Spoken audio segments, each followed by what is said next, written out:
It's a cultural opportunity for students and the community to explore the rich heritage of St. Bernard as Nunez Community College and Penn TV presents the Nunez History Lecture Series.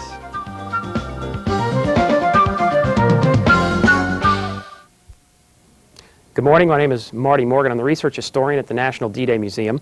And what I'm going to talk to you today about is the D-Day invasion. World War II in Europe, of course, began in September of 1939 when the Germans invaded into Poland.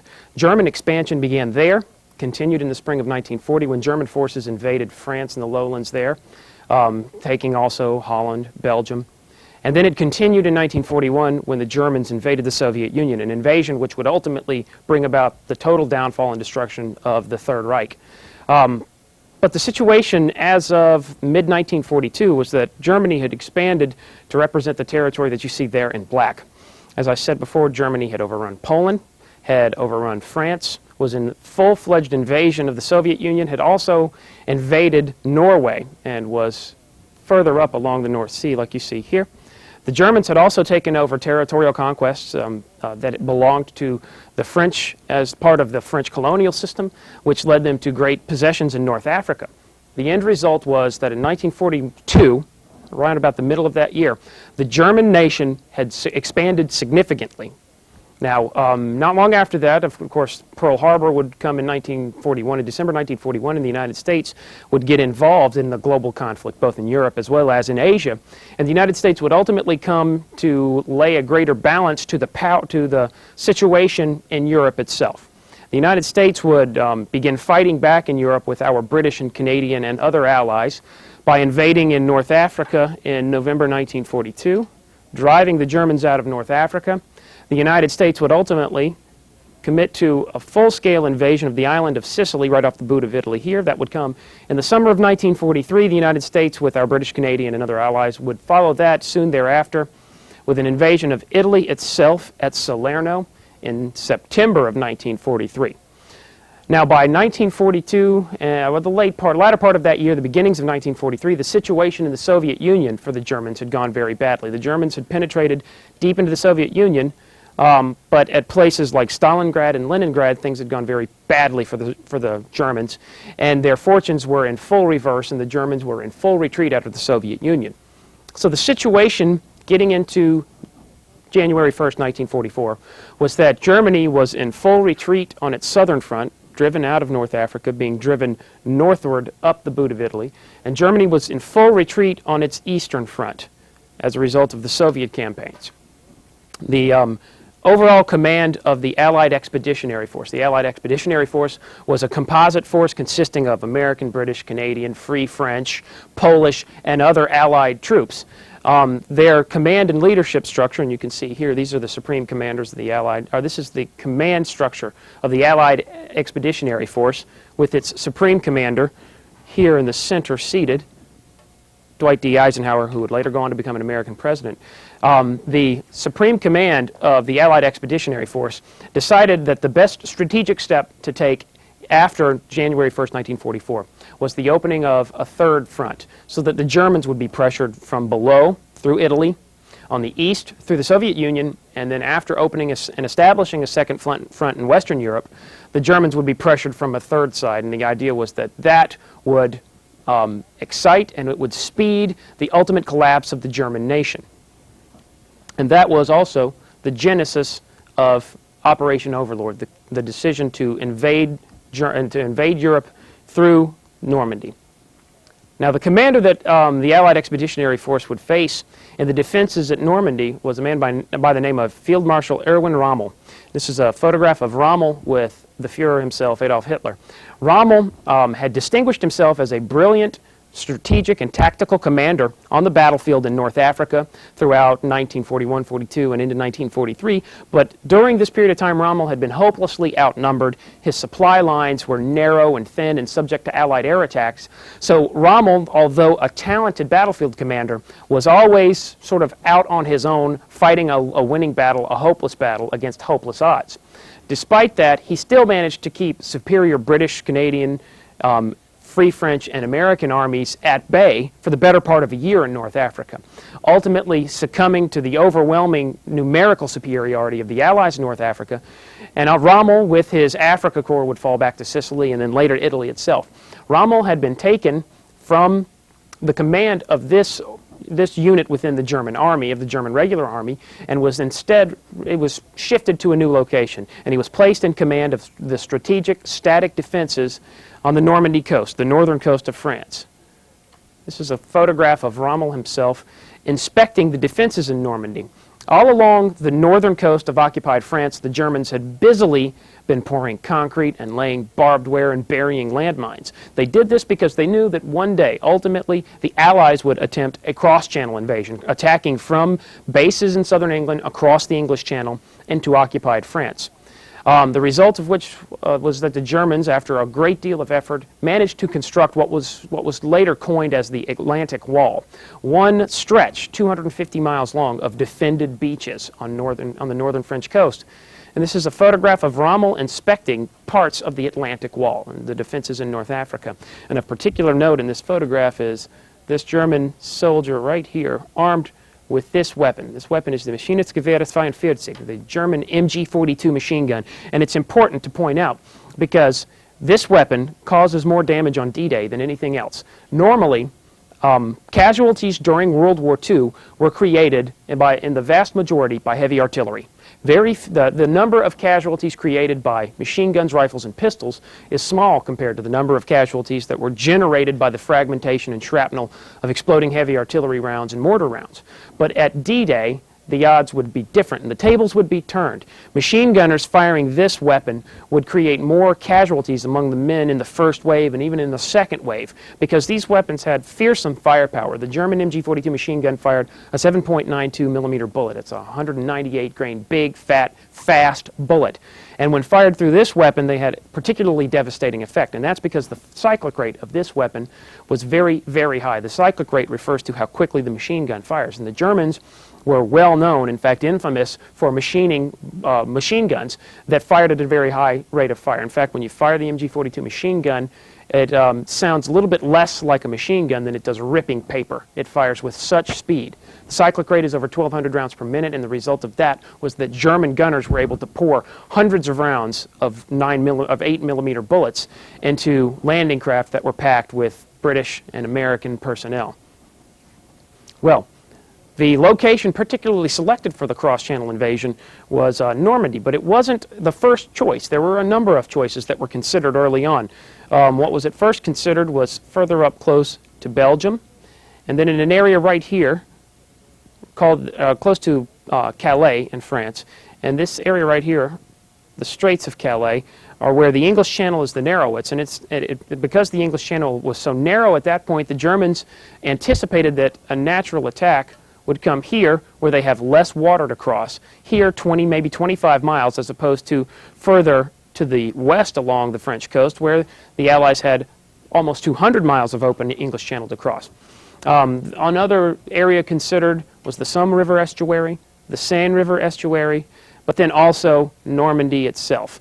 And Normandy would ultimately be chosen for a number of reasons. Not the least of which were the German defenders that we would face there. At other points on the Normandy coast, the defenses were particularly strong. However, at Normandy, the defenses, while strong, were not quite as strong as they were elsewhere, but then also the topography of Normandy itself favored a cross-channel invasion. It was a broad, flat estuary with gently sloping tidal flats leading up to a beach, followed by sand dunes and a bluff. It was possible for landing craft to get in very close, and at low tide, the beach would be exposed and would be even larger. At high tide, beach runs all the way up to the seawall. At low tide, the water is several hundred yards away from the seawall. You had what approached 15-foot tides, 20-foot tides in Normandy, and this broad tidal range favored a landing and favored a cross-channel invasion, which is one of the many reasons that led to the ultimate decision to invade at Normandy.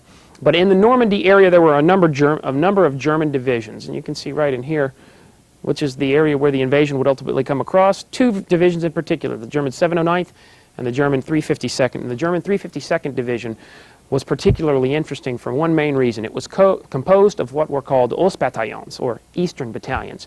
And the Eastern Battalions are a great symbol of what had happened to Germany in the course of 5 years of war.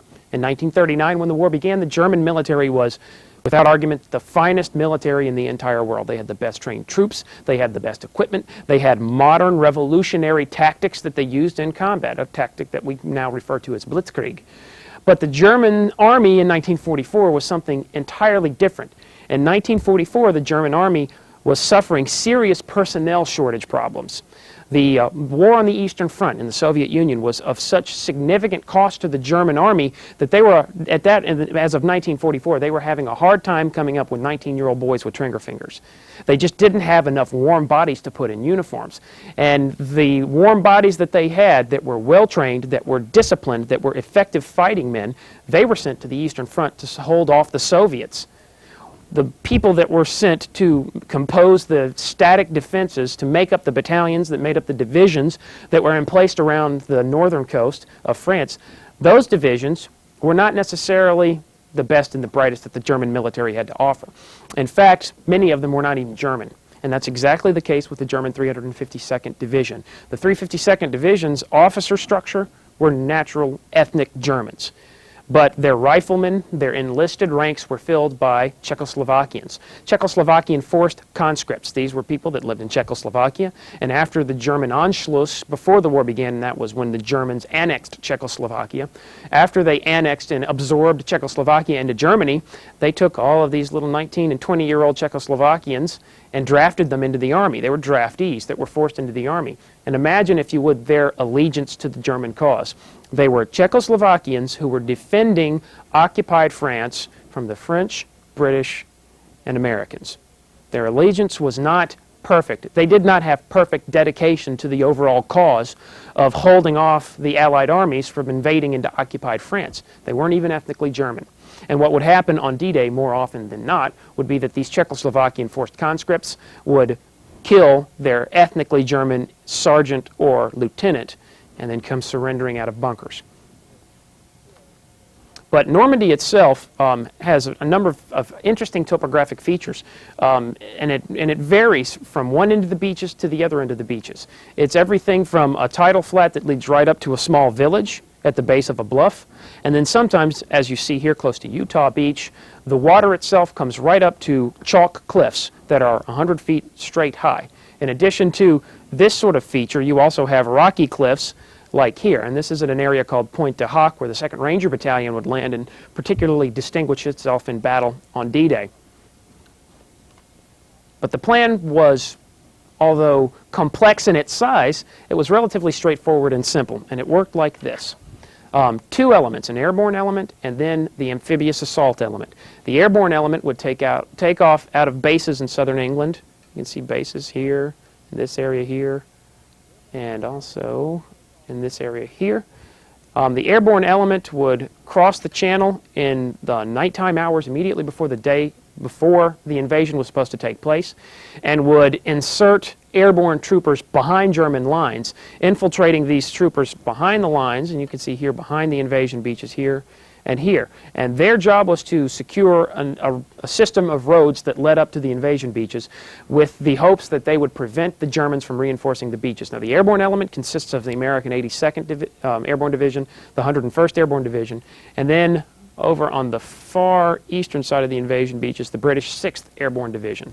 The Airborne Division the divisions were composed of two elements. You had straight parachute infantry regiments, and these were the typical traditional paratroopers, a single rifleman jumping out of an airplane with a parachute. But then also glider infantry, and these were Waco and Horsa gliders, gliders that were made of a metal frame but had wooden wings and canvas skin that were towed behind a propeller-driven airplane by cable, and the cable would be released over the target area, and these gliders would hopefully descend down and land peacefully in an open field, allowing the glider infantry, the soldiers, the riflemen inside the glider, to immediately go into combat. Well, the plan immediately after securing the beaches, securing the road exits or the causeways to prevent German reinforcement, the plan was that invading over 5 different beaches, American, British, Canadian, Free French and other Allied forces would land starting from Utah, Omaha, Gold to Juneau and Sword. Now the two American beaches were toward the west, Utah and Omaha. Utah would see some casualties, but in comparison light to Omaha. Omaha Beach would be a bloody struggle. In fact, it would be the U.S. Army's bloodiest day in history, bloodiest single day in U.S. Army history. But we'll get to that in a second. Before the invasion, leading up to the invasion, for literally years, southern England was teeming with activity.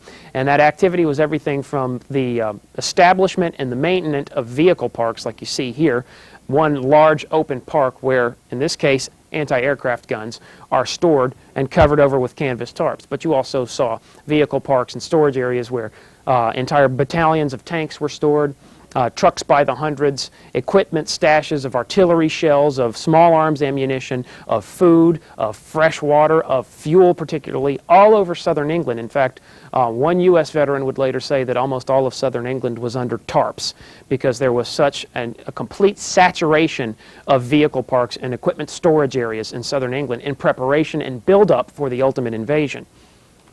But in addition to this buildup of equipment, of weapons and materiel, there was also a great deal of activity before the invasion in terms of the training and preparation for the invasion itself. And in this case, you see a photograph of U.S. soldiers loading into British landing craft about to begin one of the many amphibious assault exercises that took place in the weeks and months leading up to the invasion. Now, these exercises would take place at different areas in southern England, but these were areas that reconnaissance told Allied forces resembled strongly what the French coast looked like. The United States government had even established a training center that was specifically dedicated to training amphibious forces for this invasion. It was at a place called Wolcombe Beach, and it was called the Amphibious Training Center.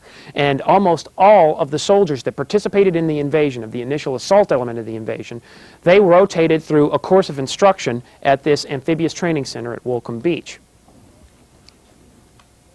And this is what they would do. They would go out into the English Channel, or they would go out into Lyme Bay, or sometimes they would go out into the North Sea. They would load into landing craft, and they would conduct these exercises by actually landing. Of course, they didn't land under fire, but just the routine of going through the motions of getting on the landing craft, loading off of the larger ship into the landing craft, moving in toward the beach and unloading in high surf while the landing craft is being buffeted by that surf. That was very important training to get these men over that, to get over the intimidation factor of being in a small boat in a very disturbed ocean, to get them past that intimidation so that when the moment of truth came, so that when the invasion came, they wouldn't be scared. They would have been used to that, so that when you added into this prescription the element of enemy gunfire and of artillery fire, that would be all that they would have to be focusing on. That would be all that would intimidate them. They would have gotten used to the act of loading into the landing craft and landing. But in addition to amphibious training, there was also a great deal of activity in terms of airborne training. And in this case, you see parachute infantry regiments in the middle of an airdrop. This is important because you can see in this photograph C-47 Dakotas. The C-47 was the primary aircraft dropping parachute infantry regiment paratroopers in Normandy. And these aircraft would fly over in formations and drop paratroopers to saturate one area with, in some cases, a battalion, in some cases, an entire regiment of paratroopers. And a regiment could be as big as 1,500 paratroopers. You'd get, well, no, it'd be more like 3,000. Yeah, about more like 3,000 paratroopers in one regiment dropped in to saturate and to capture one area. It was a terrific way of taking forces and dropping them suddenly behind enemy lines with very little warning. By dropping them in behind enemy lines, they could accomplish great things in terms of disrupting the enemy's ability to respond and to send in reinforcements. And then also in this photograph, you can see here a Waco glider, an American-made glider of the type that the glider infantry regiments used. And then immediately before the invasion itself, the American 8th Air Force conducted a protracted campaign of strategic bombing over targets in occupied France. The bombers would fly over road networks, they would fly over ammunition dumps and fuel dumps, targets of great tactical or strategic value, and attacking them for literally weeks preceding the invasion, and that was done, once again, in an effort to interrupt and to disrupt the Germans in their ability to get supplies and materiel and weapons and armor to these invasion beaches when the invasion would ultimately come. And in this photograph, you see American B-26, no, those aren't B-26, those are Havocs. American medium bombers flying over and bombing, and what you see here is something we saw a few minutes ago. That's Pointe du Hoc, which is just off of Omaha Beach. Now, the beaches themselves were very heavily fortified, and that strategic bombing that preceded the invasion was very important because it was expected that it would disrupt the Germans and the German saturation of obstacles and defenses on the beaches. It was not successful, and the men of the 1st Infantry Division and the 29th Infantry Division would find that out on D-Day, because they went up against these magnificently sophisticated defensive structures all over these invasion beaches. And in this case, this is at the Dog Green sector of Omaha Beach, in front of a small city called Vierville-sur-Mer. And what you see are defenses ranging from the water itself. As you can see here, the beach wouldn't be up until here. In the water, obstacles that were flip-over ramps, angle iron hedgehogs, undersea mines, and then up closer to the beach itself, land mines and other obstacles. And then behind the beaches, in the sand dunes, at the base of the bluff behind the beaches, German pillboxes, reinforced concrete emplacements that housed everything from machine guns to mortars to heavy artillery. And then, as if that wasn't quite enough, on top of the bluffs themselves, 100 feet elevated above the tidal flat of the beach, the Germans also had reinforced concrete positions for infantry, for machine guns, for heavy artillery. So the undertaking that we faced at Normandy was significant. We were looking at having to place combat troops on a beach that was very heavily defended, and it was no small undertaking. The obstacles were of a variety, of a great spectrum. You have everything from these structures. These were called Belgian gates, angle iron sections that were welded together and sunk down in the water, and they actually presented a barrier to ships that would come in close to the beach itself, and it would keep those ships from approaching the contested beach. But then the Germans also laid these. You just see these are posts, and these posts very often had on top a Tellermine 42, or an anti-tank mine.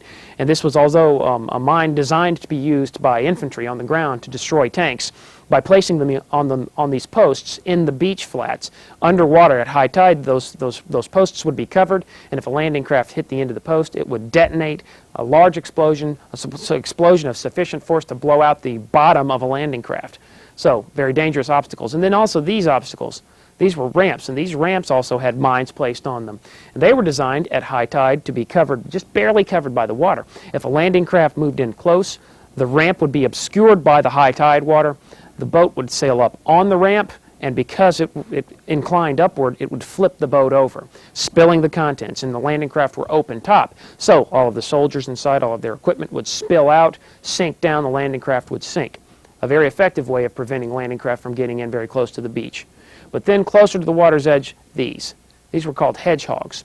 The hedgehogs were sections of angle iron that were welded together and then embedded in concrete and sunk down in the tidal sand. And the hedgehogs were designed to literally rip the bottom out of a landing craft. Most of the landing craft that would make the initial assault on D-Day were made of wood. So these obstacles, these angle iron hedgehogs, would have been terribly destructive on wooden landing craft. Now behind that, you got to a narrow beach shingle, or the beach itself, behind which was a seawall. On the other side of the seawall, the posterior side of the seawall, tangles of barbed wire and concertina wire. Behind that, a narrow beach shelf, usually with sand dunes. And in those sand dunes, the Germans would lay landmines, anti-personnel landmines. Behind the landmine-saturated beach dunes, usually a 100-foot bluff. That's the case at Omaha Beach. A bluff rising 100 feet above the sand dunes themselves, and on top of those bluffs were German gun positions, with German gunners using the MG-42 machine gun pointing straight down on this open invasion beach. So what this created was a very inhospitable environment for an individual with a rifle and a pack on his back to have to get out of a landing craft, cross the water, get over the beach, get through the concertina wire and the landmines, and maybe even while doing that, avoiding German machine gun bullets. This is a photograph of one of the invasion beaches, and you can see in the photograph the great lengths that the Germans went to make sure that almost every inch of these beaches were covered by one obstacle or the other. And in this case, you can see the ramps, you can see the posts, although you can't make it out. On top of those posts would be anti-personnel mines, and then you can see here, here, here, and elsewhere the hedgehogs. This is a great photograph because it actually captures some Germans. You can see them here, here, and here. And what this photo depicts, this was actually a photo reconnaissance mission before the invasion. It was usually conducted by British Spitfire pilots. These were British pilots flying a high-performance fighter. They would fly from bases in southern England, fly down over the German beaches. This was done in the months and weeks before the invasion. And they would quite simply fly over the beaches at low altitude, at very high speed, and take photographs. And so in this case, along comes this British Spitfire roaring along at 300 miles an hour, and these poor guys are out here with a horse working on the beach defenses, and I just love it because you can see these two guys running like hell because they figured that this British fighter was about to strafe them. Then in from the beaches themselves, the Germans, like I mentioned, they had machine gun nests, they had landmines, but they also had these little critters, and these are little pyramid-shaped angle iron obstacles that were called tetrahedrons.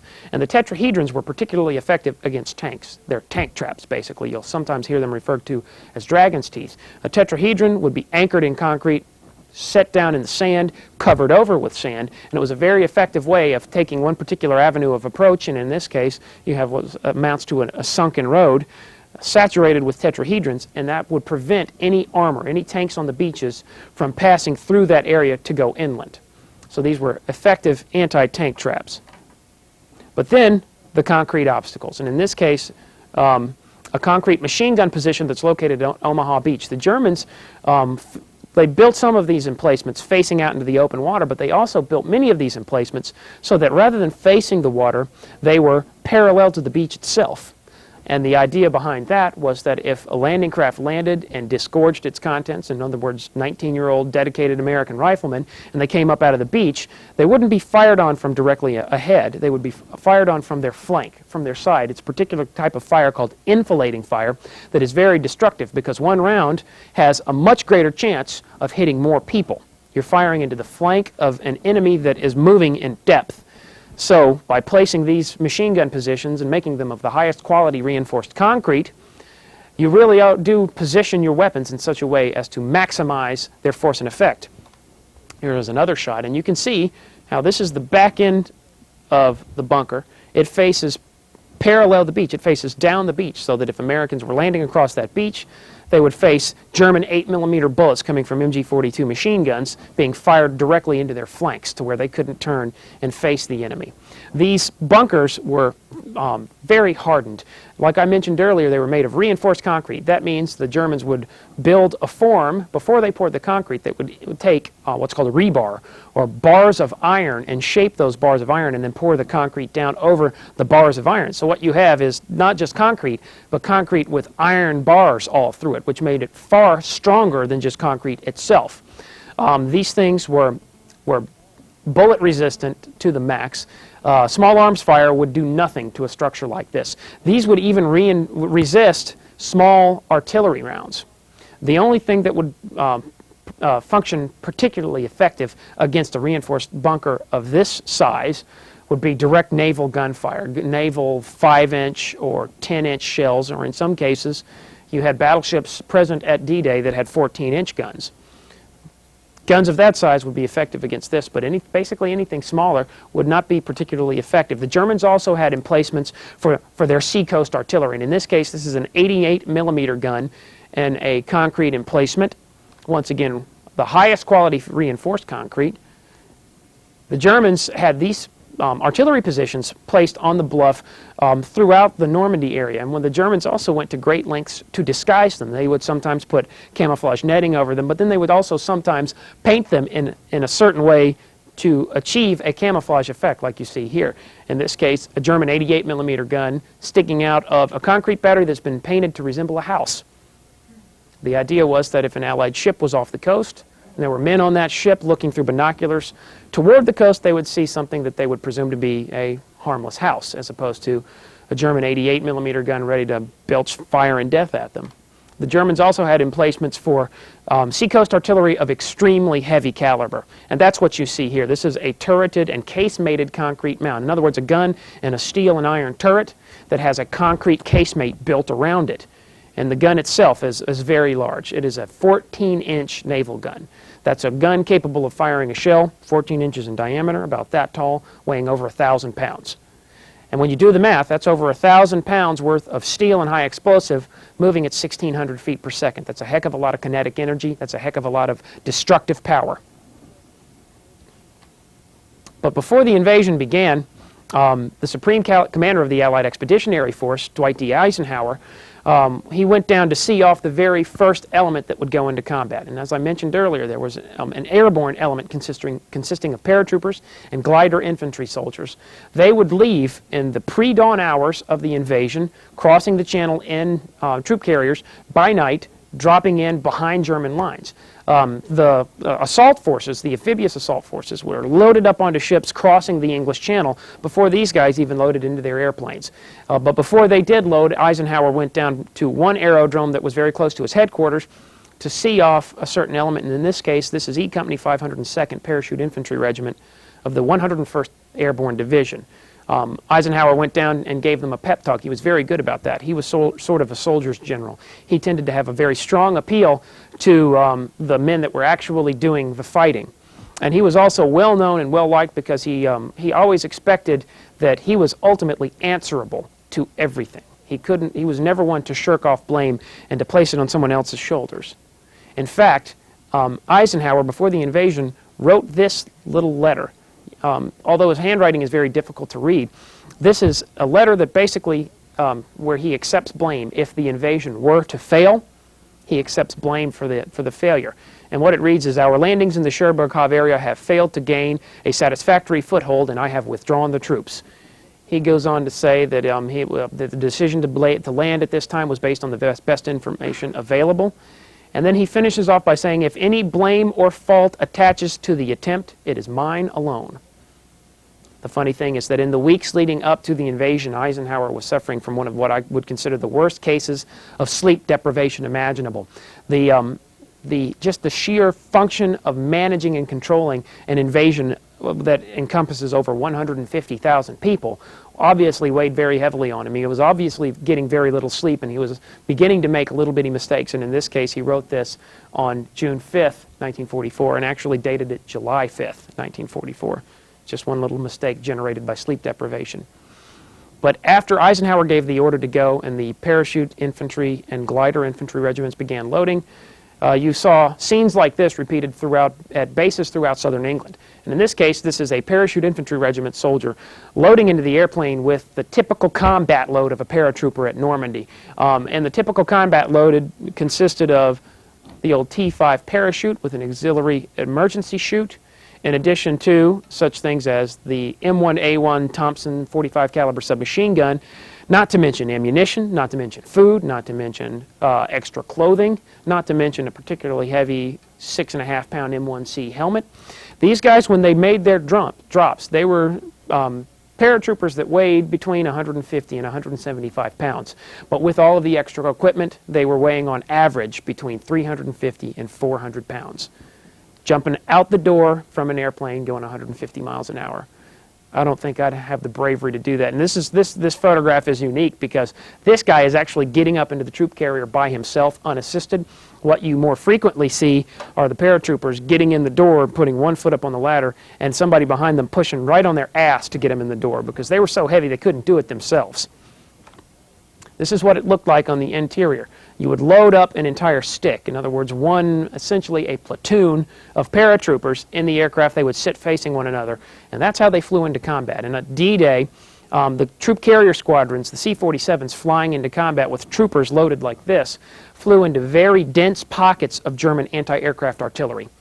There's a really good mini-series out called Band of Brothers on HBO. If you ever get a chance to see it, episode 2 deals specifically with that. And you see great depictions in that mini-series of what these poor guys went through. Many of them were wounded as they went out the door from German flak fire. Flak is a word that is a derivative of the the acronym that the Germans used, the FLAK, stands for Flugzeugabwehrkanone, which is German for anti-aircraft cannon or anti-aircraft gun. And it's given an acronym of FLAK, FLAK, and that just means basically anything gunfire fired upward toward an aircraft. Some of these guys were wounded by flak fire before they even got out of the door. Some of them were hit by incendiary flak fire, which set the airplane on fire, and as they jumped out the door, they were themselves on fire.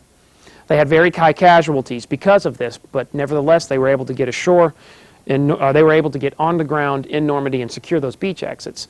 But then also the glider infantry went into combat, and in this great photograph you see toward the front here, the Douglas C-47 Dakota, towing, in this case, a British Horsa glider. And this is exactly how they did it. You can even make out the faint line of the cable that towed the glider. And the way these guys went into combat, like I described earlier, the C-47 would tow them across the channel, they would get over their drop zone, release the cable, and the glider would then simply glide down into the open field. The expectation was that there would be plenty of large open fields all over Normandy, and that these gliders in their pre-selected landing zones would simply just sail right in, touch down, and the infantry inside would run out. That seldom happened in this airdrop, because what happened more often was that these gliders went down under direct German anti-aircraft fire. They went down over landing zones that were obscured by cloud cover. They couldn't really see where they were landing. It was also late at night. There was high moisture as a result of that. There was dew on the grass. And rather than landing and coming to a skidding halt, they hit the dew, and they were like greased lightning and slid across landing zones, sometimes sliding into trees. And when an aircraft with canvas skin and wooden wings slides into trees, the result is not pretty. The glider infantry regiments had very high casualties as a result of these operational accidents, but they were still able to get into combat on D-Day just like the paratroopers were, and they were able to succeed in their overall mission of securing the beach exits. This is a great photograph of some of the C-47s of, I think, the 327th Troop Carrier Squadron carrying elements of the 101st Airborne Division across the English Channel at sunset on June 6, 1944, going into combat. Well, this was actually sunset June 5th. Now, we had 2 American invasion beaches. We don't have enough time to go into all of them. We're just going to talk about the 2 American ones here. Utah Beach, which was near the city of La Madeleine, and then Omaha Beach, which was near the cities of Vierville-sur-Mer and Colville-sur-Mer.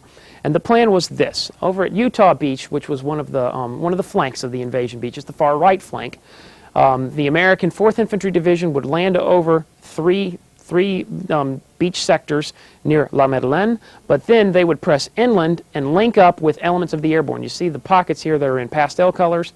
They represent the different regiments of either the parachute infantry or the glider infantry. The idea was that they would drop in, they would secure bridges over the Dove River and the Méderet River, and they would link up with the 4th Division coming in as part of the amphibious landing directly over the beaches. At Omaha Beach, it was a similar situation. They weren't as close to the airborne elements, though. What you had at Omaha Beach was a broader front with the American 29th Division on this side and the American 1st Infantry Division on this side, landing and pressing inward to pass Vierville-sur-Mer, Saint-Laurent-sur-Mer, Colville-sur-Mer, and then ultimately capturing Highway N13 to Bayeux. By capturing that highway, they would be preventing the Germans from having use of that highway to reinforce the beaches. Now, things would go a little bit different than the plans called for, but we'll get into that later. Before the amphibious assault element crossed the channel, they had to load up into the landing craft and the ships that would take them there. Now, the smaller landing craft that you're used to seeing in movies like Saving Private Ryan or Thin Red Line, they didn't cross the open channel in those. Those are small boats. Those boats were designed to get them the last 2 or 3 miles to the invasion beaches. What happened was they loaded up into, in this case, LSTs. That stands for Landing Ship Tank. It was a type of ship with doors in the front, like you can see in the photograph. You could drive tanks and trucks directly onto the LST. You could even just walk the troops right up the ramp directly into the ship. And they began this massive load-up procedure. They even began that on June 4th. What you had to do was take 150,000 personnel, get them loaded onto LSTs and onto transports like you see here. This is APA 33, the USS Bayfield. This was one of many assault transports. And the assault transport was basically a Liberty ship that had a series of heavy lift davits and cranes, you can see here and here, and they were designed to lift the landing craft out of the water, the smaller boats out of the water, but then they also had gun tubs you see forward there with anti-aircraft armament. So it was more than just a troop-carrying ship. It was a troop-carrying ship with a special ability that was adapted to lift landing craft in and out of the water, and also an ability to defend itself from enemy aircraft via anti-aircraft guns. The assault elements were crossing the channel in a massive armada, an armada consisting of almost 6,000 separate vessels crossing the English Channel at once. One German veteran would say that on D-Day morning when he looked out at the channel, it looked like you could walk from the deck of one ship to the other all the way to southern England across the English Channel. There was, in other words, such a density of landing craft and ship in the water right off of the invasion beaches. But the invasion fleet had a full spectrum of craft, from the larger ships to medium and moderate-sized landing craft like you see here. And this is a type of ship called an LCI, landing craft for infantry. The LCI would have, in some cases, a full company of infantry, almost 100 soldiers on board one LCI. And in this case, you can see the soldiers, and they are rallying on deck in preparation for making the final landing. But an LCI was a larger ship, and it was a slow-moving ship. It would have been a great target. They weren't used in the first wave. The first wave were explicitly for the smaller landing craft, like you see here, the LCVP. That stands for Landing Craft, Vehicles, and Personnel. LCVPs could carry 36 armed men standing upright with rifles in hand and packs on their back. You could even put a jeep on an LCVP. The LCVP was capable of moving from the larger ship out in open water, across the water, and running right up on the beach, and with a ramped front door like you see in this photograph, the LCVP could allow those 36 infantrymen to unload and get into combat rapidly and swiftly. LCVPs were manufactured by the thousands in this community during World War II. The New Orleans area contributed significantly to the war-winning effort of the Second World War by producing over 20,000 landing craft during World War II. And in this case, this is an Higgins LCVP. There was another manufacturer that made LCVPs as well, but didn't make nearly as many as Higgins would. Higgins would have 5 plants in the metropolitan area churning out these and other different types of landing craft, even including PT boats during World War II. And that was the level of this community's dedication and contribution to World War II. But when the infantry loaded into the LCVPs, they would do so like this. A loaded LCVP, it was determined that they were too heavy to load them on the deck and then crane them out over the water and lower them down into the water with the troops already on board. So what they did was they unloaded the empty LCVPs into the water right alongside the ship, and then the infantry had to do what you see these poor guys having to do right here. They threw cargo nets down over the side, and the infantry simply crawled down those cargo nets. The interesting point is that there was a storm in the English Channel just a day before the invasion was due to begin. This storm kicked up the surf of the English Channel to the point where there were 5- and 6-foot seas. The result of that was you had a large ship in the water with a small landing craft alongside of it and 5- and 6-foot seas. And the result was that landing craft was bouncing up and down along the side of the larger ship. It created hundreds of accidents and hundreds of injuries as soldiers lowered themselves down those cargo nets to an LCVP that was bobbing up and down in the water below them. On the low end, there were cuts, scrapes, and bruises. You also had broken bones. But then on the high end, we suffered people killed as a result of accidents from simply loading into the landing craft before they could even go into action. But after they loaded into the LCVPs as part of the first wave, they moved in toward the beaches. And in this case, you're looking at elements of the 1st Infantry Division's 16th Regimental Combat Team moving in toward Omaha Beach on D-Day. The battle has already started. You can see smoke rising from in the bluffs, probably from the naval bombardment. U.S. Navy warships moved in very close to the beaches and prepared the invasion by delivering direct naval gunfire to some of these hardened concrete emplacements, trying to blow up the barbed wire entanglements and the landmines. But this infantry, as they approached the beach, they would get in close enough, hoping to avoid the obstacles that were all over the water in the beach. They were also coming in with the tide. So the tide, as the invasion began, it was at low tide, but the tide was coming in, and the water was creeping closer and closer and closer to the seawall as they came in. So the water was getting increasingly deeper. We went in at low tide for one specific reason. At low tide, all of those beach obstacles, the ramps, the hedgehogs, the posts with landmines on them, they were exposed because they were not underwater. We went in at low tide so that those obstacles were exposed, and we sent in the combat engineers first. The combat engineers went in even before the infantry, and their job was to get in, wire these obstacles with explosives, blow them up, so that when the tide finally came in, there was a clear path cut through the obstacles so that the landing craft could come directly all the way up to the seawall and unload there. The combat engineers, as a result, going in very first, they had very, very high casualties from the German machine gun positions and the German mortar positions up on the bluff. But here we see another photograph of men of the 1st Infantry Division as they approach the beach. This is a series of photographs that is particularly interesting. An American war correspondent and photographer named Robert Capa went in with one element of E Company 16th Infantry Regiment 1st Division, and he captured some of the best photographs of D-Day, some of the photographs that embody what that combat represented the best.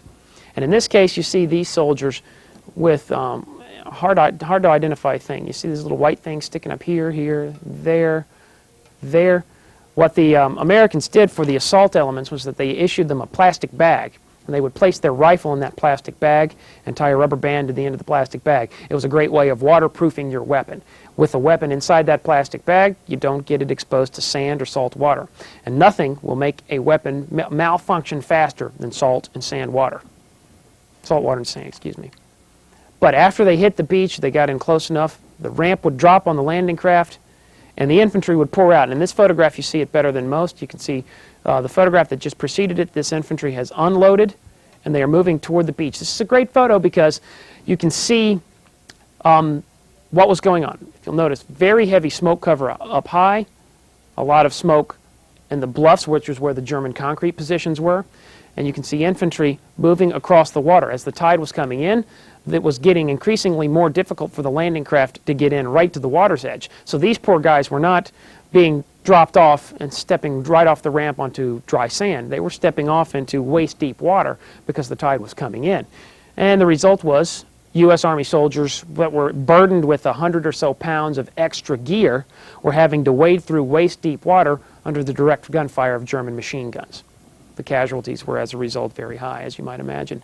And these are some more of the Capa photographs, and in this photograph you see one 1st Infantry Division trooper doing what many would do on D-Day, and that is that they would actually kind of belly crawl in using the water as a bulletproof shield. They represented a little bit less of a target if all you could see above the surface of the water was a head with a helmet in it. And they would crawl in, and you would sometimes see them doing what's being done in this photograph, and that is they would crouch behind the beach obstacles, using the beach obstacles for cover. This photo is interesting because you can see, first of all, several of the LCVPs that have just unloaded infantry, and they're turning around to go back out to the fleet to pick up more infantry. And also of interest in this photo is this guy right here with this half-moon shape on the front of his helmet. He is with the Engineering Special Brigades. He was a combat engineer, and he was among the ones that went in first with explosives to wire the explosives up to these beach obstacles. An interesting thing would happen because of the sheer size of the invasion, because of the complexity of the invasion. Naturally, mistakes were made. Things went wrong. And the result of one of the mistakes was that combat engineers were dropped off a little late, and infantry was dropped off in a place where they weren't supposed to. So that the combat engineers were in one area wiring up obstacles when suddenly infantry got dumped right on top of them. You can't set off the explosions and blow up the obstacles when the infantry is huddled around those obstacles. So the obstacles were still in place and they didn't get blown. This is another photograph of infantry right as they're coming out of the water to rush up to the seawall. And that's how D-Day was won. It wasn't a battle for generals and majors and lieutenant colonels and captains even. It was a battle of lieutenants, sergeants, and privates. And that's because small groups of men were able to get through the German gunfire to get off the landing craft. They would rush, like you see in this photograph, just a few at a time, up here to the seawall that you can see right here. They would wait, they would draw some covering fire, they would wait for the German machine gunner on the other side to change belts to put in more ammunition, and they would jump from the seawall and rush through the bluffs, rush right into the landmines. Some of them would trip off landmines, but some of them would be lucky enough to get through the minefield, and they would get to the base of the cliff. At the base of the cliff, they would be relatively shielded and protected from German gunfire, and from there, they would reload, they would plan their next move, and they would one by one flank up these bluffs. And you can see the bluff very good in this photograph. That's the top of the bluff there, 100 feet above the beaches looking straight down on the Americans. And groups of men, small groups of men, would one at a time rush up these bluffs, and 5 and 6 men flanking up behind a German concrete emplacement to bring up a flamethrower and run the Germans out using that weapon. Many of the soldiers closer toward Pointe du Hoc, closer toward the west on Omaha Beach, would find safe shelter at the base of the chalk cliffs like you see in this photograph. You can see that at high tide, the water is just a few feet from the base of the cliffs. So they would find shelter right below that cliff, and you would see aid stations. In other words, the wounded from the battle would be evacuated to this area to receive first aid, where they were relatively protected from the German fire. The wounded would then be transferred by LCVP back out to the fleet. The LCVPs, after they came in, they would drop off a load of infantry, and if there was enough time, they would take some wounded out and put the wounded on board the LCVP. And of note, in this photograph, these guys are paratroopers. You can tell by their jackets and also their jump boots. So these are paratroopers that had been wounded in the fighting the night before that were evacuated all the way through the invasion beaches and made it out to an LCVP to go back out to the fleet. Now here's what actually happened. The plan at Utah Beach, like I mentioned earlier, was that 4th Infantry Division would land here in front of La Madeleine. The airborne would drop into these pockets, securing the bridges over the Merderet River and the Dove River. But here's more of what actually happened. What you had instead of those nice, neat little clumps of airborne, the airborne drops were scattered all over the region. And you can see the different colors represent the different regiments. The regiments were all mixed in together. Many of them didn't make it anywhere close to their drop zone. The result was it was a little bit challenging for them to rendezvous, for them to move against their target, but they did it nevertheless. Their actual objectives on D-Day was that you had German resistance pushed back into 2 primary pockets here and also some pockets of resistance here. Utah Beach was less defended, and so there was greater success at Utah Beach. That was not the case, though, at Omaha Beach. At Omaha Beach, the plan was the American 1st Division, the American 29th Division would land, would branch out, press inward, cross over Highway N13. This is what actually happened. They barely got off the beaches. Omaha Beach was a bloodbath because of the German defenses, because of those concrete pillboxes, because of the mortar fire and the artillery fire and the machine guns. The result of which was, they got barely 2 miles inland. They didn't branch off and head toward Lacombe. They didn't move to the east toward Bayeux. They didn't even make it to Highway N13. Although their objectives were not achieved, they still managed to successfully establish a beachhead. And after establishing a beachhead, this is all they had to do. All they had to do at that point was bring in the reinforcements and flood the area with men and equipment and guns and trucks and tanks and all of the weapons of war. And that's what you see. The day after the invasion, after the beachhead has been established, American reinforcements by the thousands, soldiers, infantry by the thousands being brought across the invasion beaches that had only the day before been a battlefield.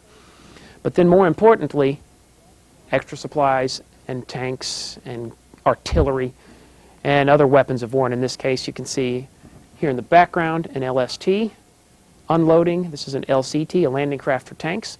And in this case, you have an MTIM tank destroyer moving up the beaches to go into the battle. But then you also had this scene repeated for months. In fact, the entire summer of 1944, we supplied this army fighting in occupied France by bringing in supplies over the open beaches. We hadn't captured a deep water port like Cherbourg or Le Havre yet. And because we didn't have a deep water port facility, the only option we had for supplying our forces in northern France was to deliver the supplies over the open invasion beaches that we had captured on June 6th. And in this case, you see LCTs at low tide, and this is what I mentioned earlier. This is part of the reason that Normandy was selected. If you'll notice, these ships came in, they would come in at high tide where they could get in very close. They'd hit the bottom, drop an anchor, wait for the tide to go out. And when the tide went out, it looked like this. The water's nowhere close. These ships are stranded high and dry at low tide.